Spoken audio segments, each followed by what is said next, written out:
जय श्री राम, जय श्री बालाजी महाराज। अपने घर में प्रेत आत्मा की आहट को कैसे पहचाना जा सकता है? किस प्रकार से आप नकारात्मक ऊर्जा को अपने घर में पहचान सकते हो? क्या आपके घर में कोई गंदी शक्ति प्रवेश कर चुकी है? और वो गंदी शक्ति प्रवेश कर चुकी है तो वो आपके घर में किस संकेतों के द्वारा आपको पता लग जाएगा कि ये गंदी शक्ति आपके घर में आ चुकी है?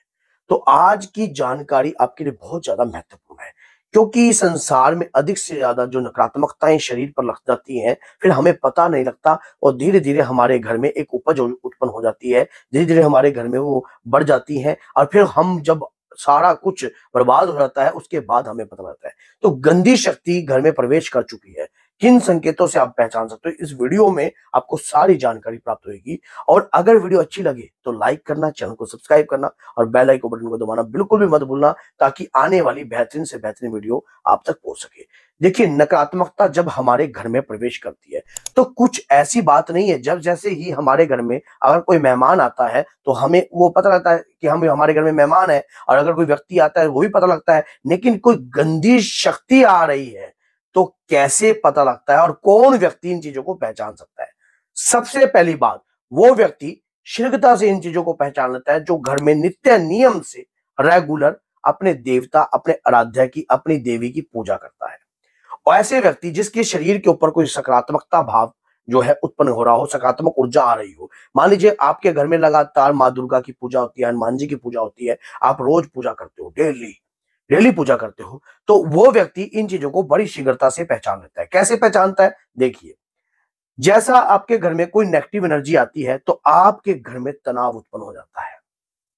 पहला सबसे बड़ा संकेत यह है, तनाव उत्पन्न होता है। तनाव किस प्रकार का? घर में 4 प्राणी हो या 5 प्राणी हो, बैठकर विचारधाराएं ही नहीं बन पा रही है, घर में उत्पात होने लग गया है। अचानक ही छोटी छोटी बातों पर बड़ी से बड़ी बात का भयंकर पतंगर बन गया है, और ये समझ में नहीं आ रहा है ये क्यों हो रहा है। समझ में बिल्कुल भी नहीं आ रहा है आपको कि अचानक ही नॉर्मल लड़ाई जो आपके घर में पहले कभी हुई है वो एक नॉर्मल नॉर्मल बातें पे हो रही है। घर में कलेश ये 24 घंटों होने लग गया है। छोटी छोटी बातों पर विचारधाराएं नहीं मिलती हैं। 4 प्राणी इकट्ठे बैठते हैं, कहीं से आपको बैठकर कोई बात करते हो, कोई बिजनेस की, व्यापार की, कुछ भी, तो एकता का सूत्र नहीं बन रहा है।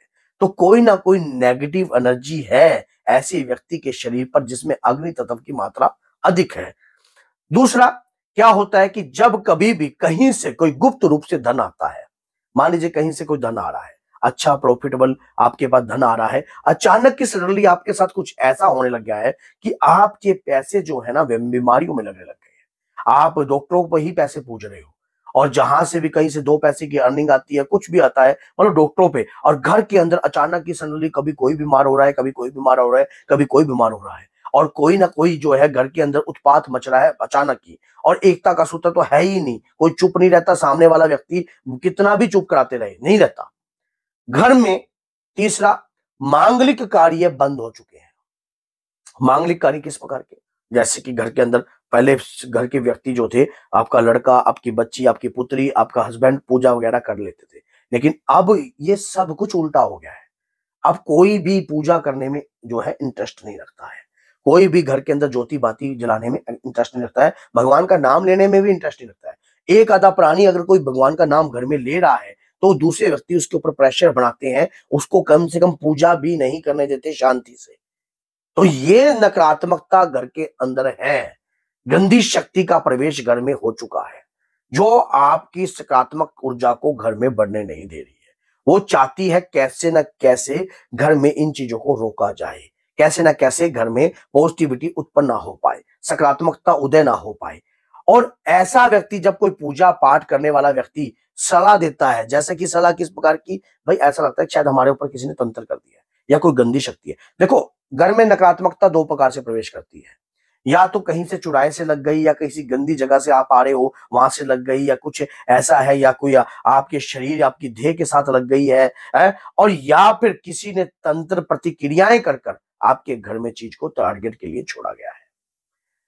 तो इन दोनों के लिए तो मैंने वीडियो बना रखी है कि तंत्र के तरह अगर कोई चीज आपके घर में आती है तो कैसे कैसे वो करती है। तो आपके घर के अंदर जब इस प्रकार की चीजें की आहट आपको महसूस होती है, मान लीजिए आपको ऐसा महसूस होता है, कई लोगों को जिनकी आत्माएं सच्ची होती हैं, परमात्मा से जुड़ी हुई होती हैं, उन्हें ऐसे महसूस होता है जैसे कोई आपके पास से टपा, उन्हें आकृतियां दिखती हैं, घर में साया दिखाई देता है, घर में महसूस होता है कि कोई है, कोई साया आपको भयभीत करने की कोशिश कर रहा है, कोई डराने की कोशिश कर रहा है। आपको लगता है जब आप रात्रि को उठते हो तो आपको महसूस लगता है कि कोई आपके सिरहाने खड़ा है। ये चीजें जो है, मैं आपको डरा नहीं रहा हूं, लेकिन मैं बता रहा हूं कि अगर ऐसी कई लोगों के साथ होता है, कई लोगों के साथ ऐसी चीजें होती हैं, तो ऐसे समय पर आप एक ही काम कीजिए।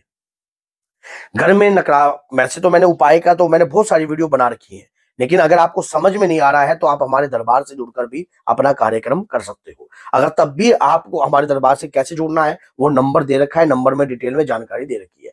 और आप अपने घर में क्या करना चाहिए, ऐसे समय पर आपको उठाना चाहिए बजरंग बाण। बजरंग बाण की पूजा ऐसी पूजा होती है जिसमें नकारात्मकता दुम दुमाकर भागती है। आपको अपने घर के अंदर जो है चौमुखा दीपक जलाकर प्रज्वलित कर कर हनुमान जी महाराज से विनती करनी चाहिए। सीताराम की माला का दान देकर अगर आप हनुमान जी महाराज से विनती करोगे, अगर राम की माला का जाप कर कर आप विनती करोगे तो शीघ्रता से आपकी विनती स्वीकार होगी। उसके बाद बजरंग बाण का पाठ प्रारंभ कर दीजिए। अभी घर में कोई टोटका, कोई उपाय करने की आवश्यकता नहीं है, सिर्फ दादा वीर बजरंगी का आह्वान करने की आवश्यकता है। कलयुग के राजा, कलयुग के प्रधान रूप के देवता हैं ये, और आपकी सहायता करने के लिए ना जाने किस रूप में नारायण आ जाएं और ना जाने आपका देवता किस रूप को धारण कर कर आपके घर में भी प्रवेश करेगा, अगर आपका अटूट विश्वास है। क्योंकि जिस भी भक्त का अपने इष्ट, अपने आराध्य पर पूर्ण विश्वास होता है, तो उनके भक्त उनकी भीड़ में रक्षा करने के लिए जरूर आते हैं, किसी भी रूप में आ जाए। तो आपने अपने देवता का आह्वान करना है, बाबा से प्रार्थना करनी है कि हे प्रभु, मुझे इस प्रकार की नकारात्मकता से लड़ना नहीं आता है। पता नहीं किसने तंत्र करके छोड़ी है, पता नहीं किस गंदी शक्ति के तहत मेरे घर में ये ऊर्जा वास कर रही है। हे प्रभु, मुझे शरण लगा लीजिए, मैं परिवार समेत आपकी शरण में हूं। आप अपना चमत्कार दिखाइए और इस गंदी एनर्जी से, इस नकारात्मकता से लड़ने की शक्ति प्रदान कीजिए, हमें विश्वास प्रदान कीजिए, ताकि हम इस दुष्ट आत्मा का सामना कर सके और ऐसी गंदी शक्ति से लड़ सके। जब आप इस प्रकार की विनय प्रार्थना अपने इष्ट, अपने आराध्य के आगे करते हो, तो वो आपको हौसला भी देते हैं, आपकी बुद्धि और विवेक भी काम करने लग जाता है। फिर आपको लड़ना भी आता है कि किस तरीके से लड़ना है। अगर आपको कोई रास्ता नहीं मिल रहा है, तो आप हमारे दरबार के माध्यम से भी अपनी क्रिया करवा सकते हो, नकारात्मकता, गंदी शक्ति की चेकिंग भी करा सकते हो। बाबा की कृपा से आपको रास्ता प्राप्त होगा, और मेरी तरफ से धक्का और दबाव नहीं है, आपकी इच्छा के अनुसार है।